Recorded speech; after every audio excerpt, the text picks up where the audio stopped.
सुरेश धस मस्सादोगमध्ये देशमुख कुटुंबियांच्या भेटीला जाणार आहेत। संतोष देशमुखांच्या फोटोला आदरांजली वाहून धनंजय देशमुखांची चर्चा करणार आहेत। मस्सादोग गावकरी सुरेश धस यांच्यासोबत चर्चा करतात। आरोपीला मदत करणाऱ्यांवर गुन्हे दाखल झाले पाहिजेत अशी मागणी सुरेश धस यांनी केली आहे। आरोपीला केज पोलीस कसे मदत करत होते याची माहिती धनंजय देशमुख देत आहेत।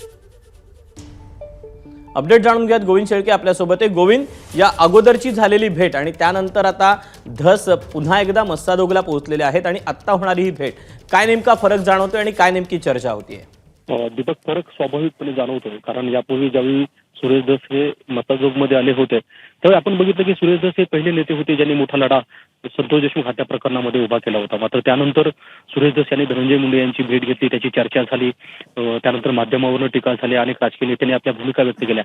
त्यानंतर ज्यावेळी सुरेश धस गावात पोहोचले त्यावेळी लोक आताही त्यांच्या सोबत आहेत। म्हणजे आम्ही बघतोय की आता ते बसलेत, मागच्या 10 मिनिटापासून लोक चर्चा करतायत आणि गावकऱ्यांनी यापूर्वी खरं तर भूमिका व्यक्त केलेली आहे की सुरेश धस यांनी ज्याप्रमाणे हा लढा पुढे नेलेला आहे त्यामुळे राजकीय आम्हाला काही बोलायचं नाहीये त्यांच्या भूमिकेवर, पण एक नेता म्हणून त्यांनी जे गावाच्या संदर्भातलं नेतृत्व केलं आणि हा लढा पुढे नेला त्याच्यासोबत लोक असताना आपल्याला पाहायला मिळतात। आता सुद्धा संतोष देशमुख हत्या प्रकरणामधल्या ज्या मागण्याला घेऊन हे गावकरी 25 तारखेला आंदोलनाच्या भूमिकेमध्ये आहेत त्या मागण्यासंदर्भात सुरेश धस यांच्याकडे चौकशी केली जाते, सांगितलं जात आहेत आणि सुरेश धस हे सुद्धा त्यांना सांगायचा प्रयत्न करतायत की आपल्या कोणत्या मागण्या आहेत, त्या मागण्या ऑलरेडी त्यांनी लावून धरलेल्या आहेत। म्हणजे आम्ही ज्यावेळी 2-3 दिवसापूर्वी पत्रकार परिषद सुरेश धस यांनी त्यांच्या घरी घेतली होती त्यात सुद्धा प्रामुख्याने याच मागण्या होत्या की आरोपीला पळून जाण्यासाठी मदत करणारे जे लोक होते, जे पोलीस होते, यांच्यावर कडक कारवाई करा ही मागणी स्वतः सुरेश धस यांनी सुद्धा केली होती। त्यामुळे आता गावकऱ्यांसोबत ज्यावेळेस या मागण्यासंदर्भात चर्चा होते त्यावेळेस सुरेश धस काय भूमिका मांडतात, कारण आपल्याला दुसरी पण बाजू माहित आहे की सुरेश धस हे मुख्यमंत्र्यांचे निकटवर्तीय म्हणून ओळखले जातात। अशा परिस्थितीमध्ये मुख्यमंत्र्यांचा निरोप अथवा सरकारचा निरोप काय असेल, कारण मनोज जरांगे पाटील यांनी काल सांगितल्याप्रमाणे हे आंदोलन मोठं होऊ शकतं, ज्याचा परिणाम राज्यावर होऊ शकतो असं सुद्धा सुतोवाच केलं होतं। या पार्श्वभूमीवरती सुरेश धस नेमकी काय भूमिका घेतात, कुठलं म्हणणं मांडतात हे पाहणं महत्त्वाचं ठरणार आहे। दीपक, गोविंद, धन्यवाद दिलेल्या सगळ्या सविस्तर माहितीबद्दल। तेव्हा आता या सगळ्या पार्श्वभूमीवर काय नेमकी गावकऱ्यांची चर्चा होतीये, धनंजय देशमुख यांच्यासोबत काय नेमकी चर्चा होतीये ती पाहणं आता महत्त्वाचं आहे। ते सर्वसामान्य जनतेने जे ह्या चळवळीत आहेत, न्यायाच्या भूमिकेत आहेत, त्या लोकांनी दिलेत। बीड जिल्ह्यातला कुठलाच CCTV फुटेज किंवा कुठला पुरावा ह्या पोलीस यंत्रणेनं काढला नाही, एवढी सेन्सिटिव्ह केस असताना। सगळ्यात दुर्दैव मोठं आहे, DYSP जी यंत्रणा इथली आहे ह्यांनी तपास एकदा त्यांच्याकडे दिला, हात झटकिले रात्री 11:30 वाजता, सांगितलं की CID कडे तपास दिला, पण ही जिम्मेदारी नसती त्यांची। सेन्सिटिव्ह केसमध्ये त्यांनी काहीतरी एखादं पाऊल टाकायला पाहिजे होतं।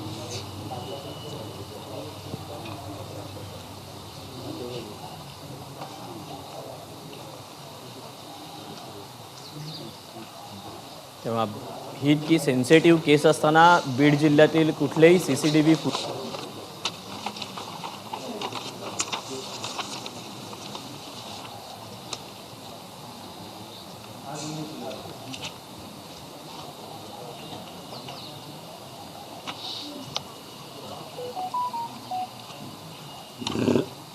न्यायालयीन कोठडी न्यायालयीन न्यायालयीन बंद म्हणजे न्यायालयीन कोठडी।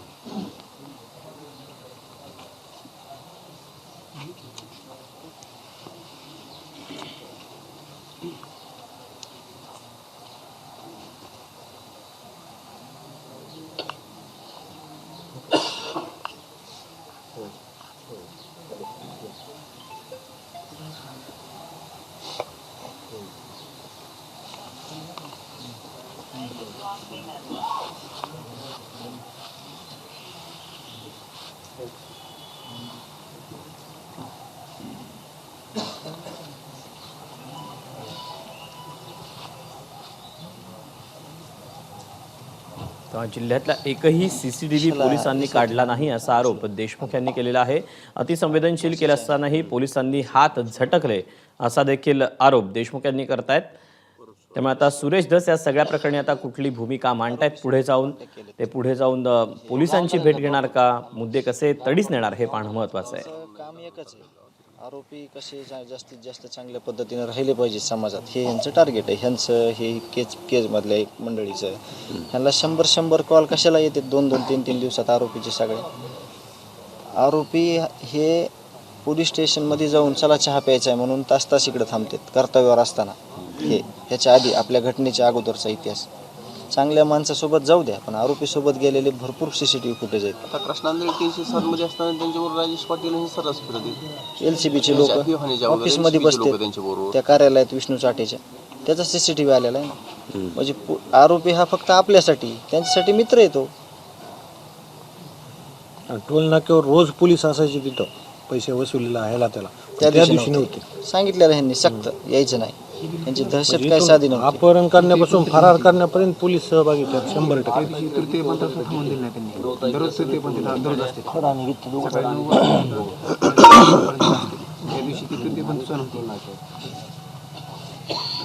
हे राजेश पाटील आपल्या जयंती दिवशी तिथं ठाण्यात होता.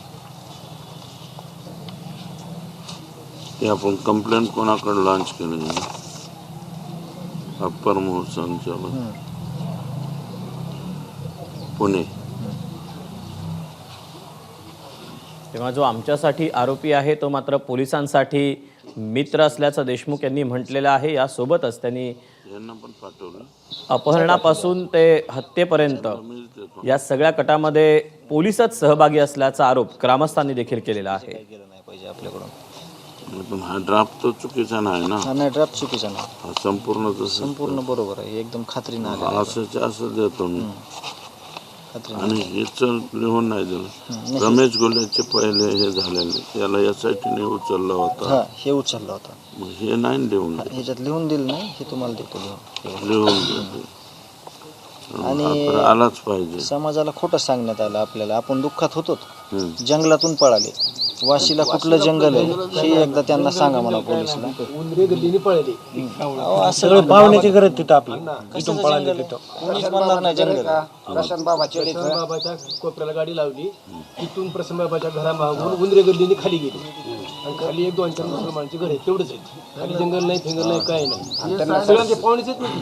जंगल कशाचं आहे वाशी? ते तसं सांगतात ना. पोलीसची रिपोर्टिंग आहे, जंगलामधून पळाले. वाशी पोलीस स्टेशन समोरून गाडी गेली.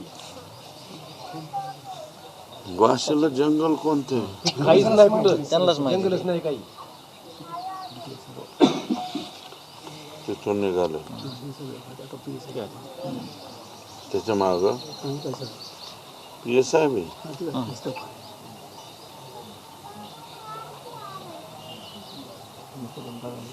गाडी घेऊन तिथून पळाली.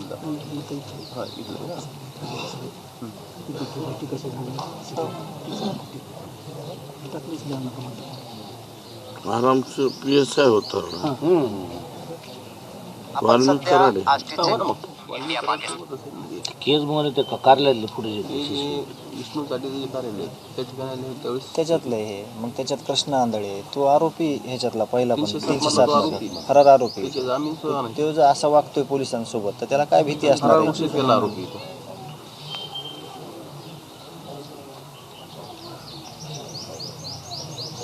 हा कोणी PSI? राजेश पाटील. त्याच्या पाठीमागे राजेश पाटलाच्या पाठीमागे दिलीप गीते गेलेलं का सिव्हिल पाठीमागून पळा. गुप्त शाखेचा कर्मचारी ते.